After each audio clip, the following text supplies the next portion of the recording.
Apex arrives on Netflix with serious star power. Oscar winner Charlize Theron and Taron Egerton leading the charge, but instead of a gripping survival thriller, we get something far more familiar, and far less exciting. This should have been intense. A rock-climbing couple trapped in a deadly situation on a remote mountain?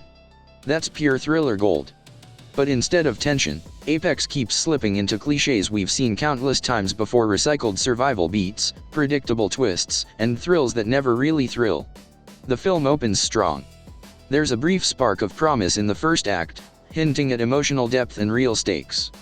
But just as quickly, it loses altitude.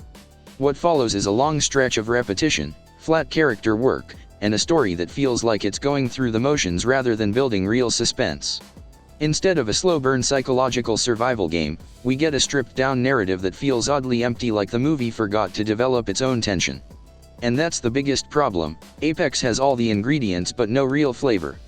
The characters don't evolve in a meaningful way, the antagonist never fully lands, and the emotional weight it tries to set up early on never pays off.